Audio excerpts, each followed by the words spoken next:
Welcome to the SuperPod Podcast. I'm Emily Ball from Active Step Foot and Ankle Clinic, and we're going to be talking about podiatry, lifestyle and health and fitness. I'm joined today by Rich Higgins and Josh Jurieff. Yep. Thank you for pronouncing that for me. And they're the owners of Peak Studio in Whiteley Business Park. So guys, how are you doing today? Yeah, pretty good. Very good. Yeah. So I just want to, just for the purpose of our viewers really, so what is it that you guys actually do? So we've set up about a year ago, and we do a combination of one-to-one personal training and then small group personal training. We've both spent quite a lot of time in commercial gyms, and it was sort of a step on from there and using what we've learned in that time. Bringing it into our own space and having kind of our own twist on things. Excellent. So what would you say your sort of overarching vision for this place is? Essentially for us, we've seen an awful lot of clients from our time in commercial gyms. I guess our overview now is a lot of what we call kind of future proofing for people. So it's creating a space for people to, we hate kind of the adage of, we heard a lot of people saying, oh, I want to do X, but I'm 40 years old now, or I'm 50 years old now. And we want to kind of take that out of the equation and really help people kind of develop long term. For the studio itself, it's about bringing an element of personal training to the small group stuff. So people are always kind of on a bespoke program for them without the sort of cost of one-to-one training. Sure. It's funny because obviously when we see patients, but they're always on a one-to-one basis, but it's not always a one-size-fits-all, is there? No, absolutely. And that's it for us, is finding, okay, so a lot of the time, like 80 to 90% of what people are doing might be quite similar, but then it's that little tweak, and that's where the personal, the bespoke element comes into the group stuff as well. It's not just, okay, we've got a group class like you might find in a commercial gym and giving them all the same kit. So you're turning up and going, what are we doing today? Okay, it's squats, burpees, blah, blah, blah, blah. Everyone's on their own bespoke program, but you get that kind of group environment to it as well. So tell me a bit about you guys yourselves. So I know that you're a triathlete. I do triathlon, yeah. So yeah, kind of background in sport all the time really, rugby, cricket, and yeah, more recently triathlon. So kind of like long course triathlon, and grew up in North Wales, so a lot of stuff off-road and trail running and that kind of thing. Hilly. Yeah. Hilly triathlon, sure. And what about you, Josh? So I've always been into sport as well, but not a runner. Recently, more weight training. So I'm a dad of 2 young kids, so they keep me busy and active. Cycling, mountain biking, all that stuff. But yeah, always had a passion for kind of sport throughout, really, from a young age. So similar to me, obviously our patients have just come through the first lockdown and obviously now the second lockdown. We've seen quite a spike in the number of people that have maybe been taking on extreme exercise challenges during these periods. What's your experience of that? Yeah, definitely. I think lockdown was kind of a time for a lot of people. They suddenly had a bit more time on. Yeah, they had a bit more time on their hands. Like we talked about before, about kind of going into January, there was almost that kind of feel of like, oh, I've got this block of time, like what am I going to do with it? And go, yeah, maybe a little bit overboard. We spoke to a few people and like, they didn't have access to the gym, so they were like, I've started running 4 times a week. It's like, okay, what were you doing last week? And it's like, I haven't run for 5 yees. And so, yeah, it was that kind of all into it very, very quickly. And I'm sure, like, overuse and kind of too much too soon is always a bit of a recipe for injury and burnout and all of that kind of stuff down the line. Sure, and I think that's probably some of the most common things that I have seen is simply the training errors that have gone with these new regimes. So obviously as physical training instructors and well, an athlete yourself and a sports person yourself, what sort of challenges have you seen with your customers, and how would you what advice have you been giving them around that kind of thing? I think a lot of it we talk about, like I said, the future proofing, but also from a commercial gym background, there's often a temptation to sort of chase intensity and chase fatigue the whole time. Sure. Even more recently, kind of heart rate training has come into the sort of commercial gym setting, and so there's a lot played upon of chasing high heart rates and chasing fatigue and hard sweating, heavy breathing, that kind of stuff. And so for us, it's kind of diverting people away from constant chasing of fatigue. Yes, it might be a byproduct in some sessions, but for the most part, we want people to progress, and that's where the kind of strength training side comes in, is actually developing people's mobility, their strength, so that they can progress and build a solid foundation, rather than just, like we said with the running previously, is going straight in and going kind of a little bit over the top. So yeah, I guess for us it's kind of diverting people away from that sort of chasing the fatigue, the high intensity, the HIIT. We joke around about kind of being no burpees. For fitness people it's quite rare, but we don't use them at all, and it's not necessarily the exercise itself, but it's just kind of, for a lot of people, what it personifies is like, right, I'm going to do burpees until I'm completely out of breath and all this kind of stuff. Sure. Form goes by the wayside. It's all about how high can you get your heart rate and how hard you can work.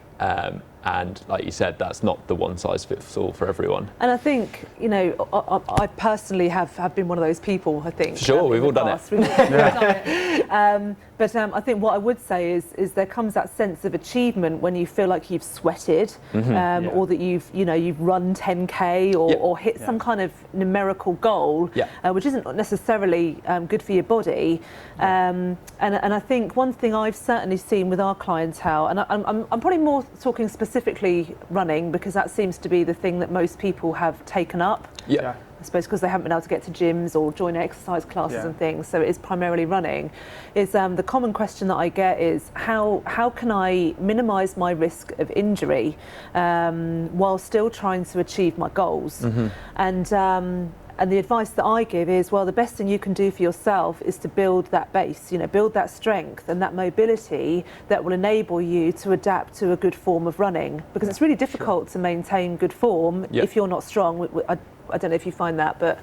Yeah, definitely. And I think we touched on previously about athletes. You look at top level athletes, vast majority of their training is pretty low intensity for them. Sure. And so it's getting that across to kind of, like you say, the general population, is you can still have those goals and have those numbers. And for us with personal training, it's always, okay, someone will come with us with a goal, and it's, from our point of view, giving them enough of what they need along with a little bit of what they want as well. So people can have specific goals in terms of, like you say, running a 10K, and we're thinking ahead, okay, so we need to get them on that route or feeling like they're progressing on that route, but also we know the impact of running. And I think, like you say, over lockdown, it's ease of access, and everyone thinks, oh, I can run, I can get straight out the door and run and chuck a pair of trainers on. Like there's no kind of limit there. Whereas actually the impact's massive, and it's quite different from kind of a regular fitness class or something like that. Sure. So it's you've got that really repetitive loading of exactly. the tissues, isn't it? Exactly.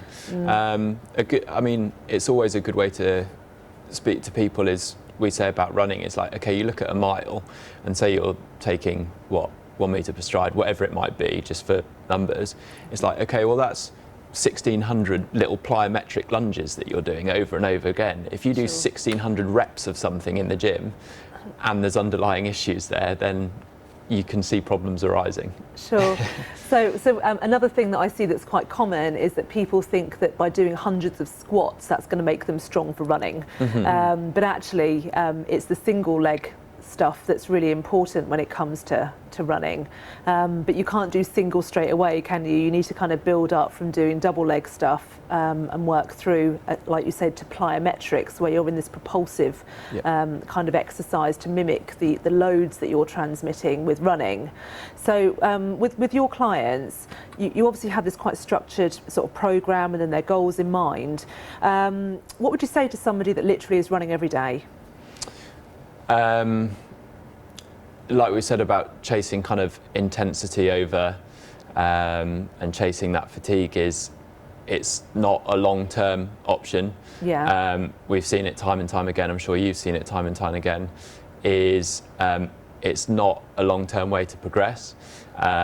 Injury is very likely around the corner, and so you've got to kind of step that back and understanding, like we talked about, elite athletes are running 80% of the time at kind of low intensity. They do their strength work. They do all the So it's kind like of other bits. mixing it up and Exactly. cross training Yeah. to minimise their risk of injury.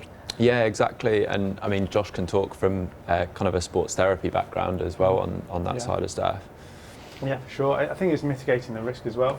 Think about kind of the load through everything. You know, if you can plan it through and set the foundation off from the outset, then you can progress. And like Rich says, if you've got that 10K goal, that's where we can progress to, and then we can put all the plans in place. And going back, it's all bespoke as well. So it's making sure everything's in the right place for them.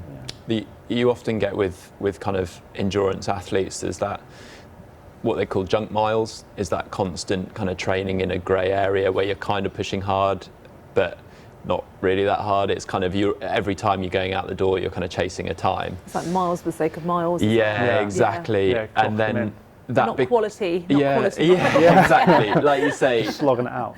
technique deteriorates. A bit like, I mean, like I swim a bit, and it's a little bit like that. You know yourself when you try hard and you're a bit fatigued and stuff, and technique goes out the window, pace drops off straight away. And it's the same with running. If you haven't got that base of strength and technique, and that starts faltering towards the end of the race, then you'll see times coming down as well. So yeah, absolutely, you need that kind of strength base in there. Have you seen any sort of common injuries or common patterns of problems since the lockdown period or during the lockdown period with your clients? So a lot of kind of, I guess, a few with our clients, typical around sort of ankle, knee, shin problems, those kind of things. And are they more sort of, are you talking more sort of soft tissue issues like tendon issues and things? Yeah, potentially Yeah. tendon quite a bit. Yeah. Okay. Recently, even this lockdown, lockdown 2, it's a few clients of mine. Oh, I just went out for a run. My hamstring's a bit tight. Oh, I feel a niggle here coming up, and then it turns into ankle, and then you kind of bring them back to build it up and don't rush That it. sort of progressive training Exactly, load. yeah. Yeah. And I think one of the phrases that we like in my industry is tissues don't like surprises, and they need time to adapt to new loads. Yeah. And as you introduce a new load, there needs to be time for that tissue to remodel and become stronger and more resilient, and then you gradually sort of build up and it adapts in a progressive way. And if you don't have that build up, then that's when you're sort of hitting that critical point where you might get injured. I think even, like you touched on plyometrics before, and even there it's actually teaching, so a lot of people think plyometrics and they'll think like jumping up and down off the box and all that kind of stuff. Yeah, and for anyone that doesn't know what that is literally propulsive movement like jumps and hops and things. Yeah, and it's actually, from our point of view as well, it's teaching people to stop from a plyometric jump. Is like, I think a lot of people go straight into, like you say, propulsive hops and jumps and all that kind of stuff, and actually a lot of the issues come from the landing part of that. And so teaching people to kind of decelerate as well as accelerate, so even kind of getting that in there before they then move on to the next phase of kind of propulsion. So yeah, you really do have to kind of build from the ground up. I mean, there's all sorts of stats with running, and I've heard loads of numbers quote about between 4 and 8 times body weight and all that kind of stuff going through your foot. And when you kind of put it to people like that, that's kind of, those kind of numbers are a little bit eye-opening. A lot of load. Yeah, exactly. Yeah, exactly. So yeah, it's just really kind of building that solid foundation. And that's massive for us, again, with clients that run and our general population clients for sure. The most irritating thing, like as an athlete or as general population, is getting injured. Sure. Yeah. Just how many people do we know that have kind of got into a flow and like, oh, I was doing really good like 2 months ago, I was doing this every day and this and this and this. It's like, okay, what's happened now? It's like, oh, injured and I haven't trained for 2 months and I've lost my mojo and all that kind of stuff. Like we say, it's the same with nutrition, is if you're talking about weight loss to someone and trying to describe that and saying, okay, well, if you could lose like a pound every couple of weeks, and they're like, oh, that's a bit slow. It's like, well, at the end of the year, you'll have lost X amount, as opposed to that stop-start of, I've lost 5 pounds, I've put 6 pounds back on, I've lost this, I've put that back on. And it's the same with running. It's like, I was getting really good, I've had this time, and then I had to stop, and then this time again, and then I had to stop.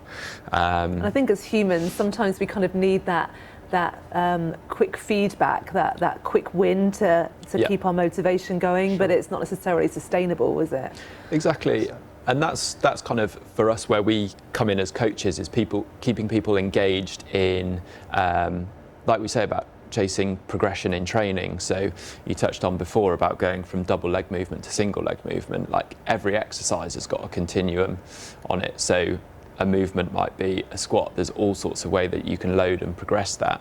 And so it's building people that way of like, okay, cool, we've gone from a bodyweight squat to a goblet squat to loading it offset, whatever it might be, to single leg work, and showing them progression that way, and also tying it back into the goals is like, this is going to make you stronger for X. And so yeah, it's that you've got to keep that kind of, you've got to keep short wins for people as well.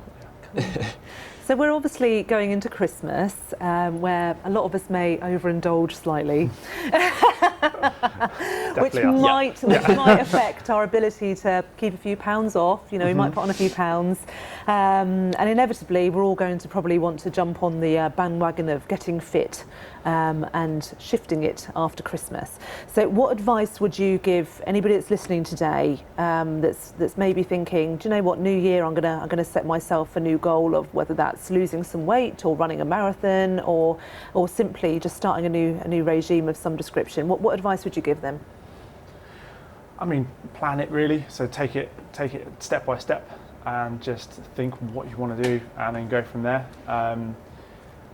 Probably best not to go first day, do a 10k race or run. Don't know, put the trainers on straight away. But yeah, just take it easy and just think about what you want to do and just kind of plan it from there. And then, if you need any help down the line, then there's loads of places you can get that. So yeah, just don't overindulge too much on the running first weekend. I think that's like we talked about earlier, the barrier to running is so small. You can get a pair of trainers and go straight out the door. And just because it seems really simple, and it's the same with, we often, like a little quote we use with diet is like, it's simple but not easy. Yeah. And kind of the same sort of thing with running is like, on paper, and you do X amount of training and do this time and all that kind of stuff, it's really simple. But it doesn't mean it's easy. And so don't be worried about looking for help, asking for help, taking your time. There's no reason, we talk about it in the gym a lot, we're not taught to train at school or anything like that. We do PE, but we're not taught to like how to strength train or how to increase mobility or even like proper running training, really. Sure. You might do a little bit of sprinting in PE and stuff, but there's not necessarily that background or knowledge. So don't be worried about asking for help with it. And yeah, just look for those kind of small wins, building habits and building momentum. Habits are a really interesting thing. I mean, yeah. I think, similar to people starting a new regime, when we're starting someone on a rehab program, you've got those same obstacles and those same sort of barriers that people put up sometimes as to why they can't do stuff or things that are stopping them from achieving their goals. And my advice is always start with one thing. Just start with one habit, and even if it's just doing 5, squats a day. Yeah. And then the following week do 6 squats a day. But while if it's easy and you're doing it regularly, you're forming that habit, and then you can build on that, and it's a lot easier than maybe taking on, doing an entire program of exercises in one go. Yeah. Obviously, it depends on the individual, and there's some people that will have that motivation from day one, and they can do more. Yeah. But if you're simply trying to form a habit, just keep it really simple, and that way you won't get demotivated. Yeah, definitely. Yeah. And like you said, checklist. Yeah, exactly. Yeah, exactly. Even if it's jobs you've already done, and just tick them off. Yeah, I'm one of those people. Yeah. So yeah, just building those little habits. Again, chase kind of progression and build a good foundation. Don't go out and chase intensity, whether it's from kind of building a like building to a 10K a marathon, or whether it's weight loss. It's difficult. A lot of stuff in our life has kind of speeded up. We've got instant access to things. Our body hasn't evolved that quickly yet. We don't have instant access like we do with the internet. So you've got to be a little bit patient. Sure. Consistency. And be kind to yourself. Exactly. Yeah. You know, if you miss a day, just get back on it the next day. Yeah. And don't dwell Don't on beat yourself up. the fact that you've not done it. Yeah. I mean, Christmas, like you say, is a really key example of that. Is if you're kind of building a good base of consistency, then actually having a week off or having even a couple of weeks off isn't going to set you back that far. No. If you're kind of in a relatively good position anyway. It's a really good kind of win for us when people go, obviously not so much this year, but when people go away on holiday and they come back and they're like, oh, I'm the same weight as when I went away, or I'm like a couple of pounds heavier, and that comes down like quite quickly, is actually seeing that the detraining effect or losing results doesn't happen that quickly, so you can afford to kind of build nice and slowly. And like you said about the example with the squats, building squats, is if you did it with running and started with a mile and added a mile like every couple of weeks, you're at a marathon by the end of the year. Sure. My dad's a good example. He started when he retired at 55, took up triathlon. He used to drive his way out of the village, lives in a small village in Wales, because he didn't want to run out of the village in his run kit. He was carrying a little bit of extra weight. He used to drive out the village and run up the road, which was a kilometre up the road, walk back down and then back in the car and drive back home. He's 65 now and's done 3 Ironman events. So Incredible. There's lots of time there.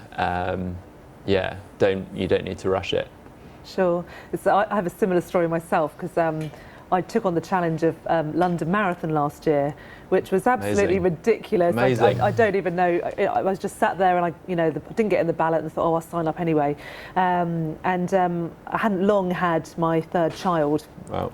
So I was pretty deconditioned, a little bit chubby, which is not uncommon after having a baby. But I did simply do that. I wasn't particularly strong, but I just gradually added a little bit more every week. And by the time the marathon came, I was able to do it. And it just goes to show that you don't necessarily have to be that classic description of a runner to achieve an incredible goal. You just have to accept where you are and just add a little bit every week or two, and it's entirely achievable. So I love the story about your dad. That's really, really good. Yeah, awesome. Especially at that age as well. Yeah, exactly. Like we said at the beginning, I hate hearing that I'm 50 years old, so I've got to bear that in mind. It's like there's still a lot of time. You can still progress a lot. There's an awful lot you can do. It just goes to show, isn't there, that age isn't a limiting factor. Absolutely. There's always goals to be achieved at any age. Absolutely. Yeah. 100%. We've got a lady here who initially came kind of with weight loss and things like that, and she has been with us just over a year, and we were talking the other day about her and her friend cycling John O'Groats to Land's End. A year ago, like, that wasn't even on her radar. Like, would not have even considered it. And so just kind of like we've talked about, those little habits, building a solid base, and now she's got the freedom to go and pick and choose those kind of things. Like, again, 18 months to a year ago, you would have said no way, but she's got a solid base of strength. She's in a good routine, a good set of habits of training, and so she's kind of ready to go.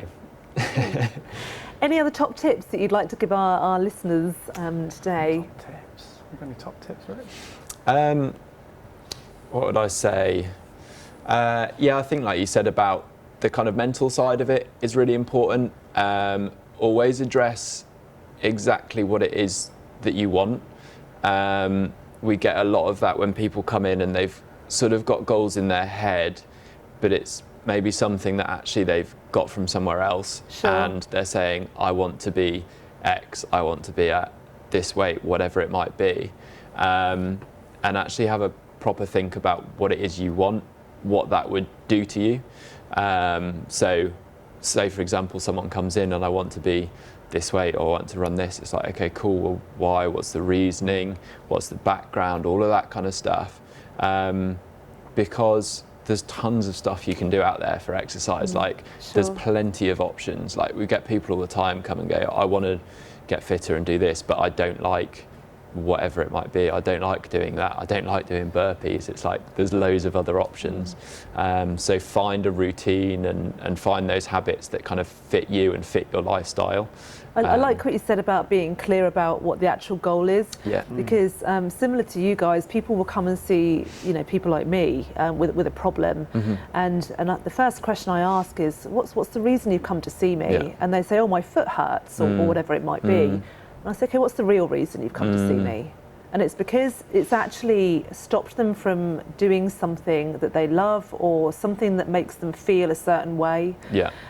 Or it's affecting their mobility, and it might be they want to play with the grandkids and they can't because they've got this problem or something like that. And I think when you can tap into that emotion, that emotional why are you here, then you can really kind of break down what it is you're trying to achieve. And actually, most of the time, it's not necessarily that I want to run. It's I want to run because it makes me feel good and it clears my head and it gives me that time away from my children. Yeah, definitely. It's 100%. It's very different. Yeah, I mean, you talked a little while ago about kind of with your back injury previously, and actually motivation being around children now and not just sport. Yeah. So I mean, it's really trying to keep active with Tilly and Jake and enjoying them. And that's the real motivation. It's not the being out of pain necessarily. We can all cope with a bit of that. Yeah. Sure. So, It's really kind of that is the big drive for me, and being able to throw a ball or kick a ball or sprint and outpace them is really key.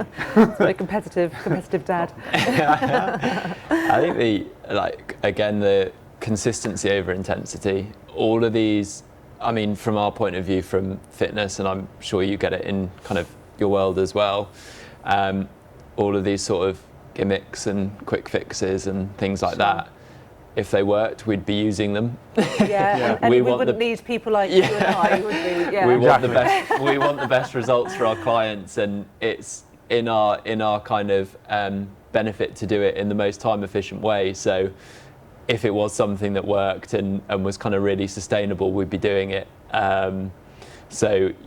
It comes down to consistency and that building of habits and just building momentum. Seek help if you need it as well, from kind of any angle, whether that's from a mental side, an injury side, or a training side, or nutrition, whatever it might be. There's absolutely no harm in it. It's always worth having an overview. I have a coach myself. I could write my own training, but it's always nice to have that overview. Sure. Excellent. Well, thanks so much for joining me today. It's been really interesting and insightful. Thank you for having us. If any of our viewers have any questions for Rich or Josh, then obviously get in touch. But thank you, and we'll see you again next time.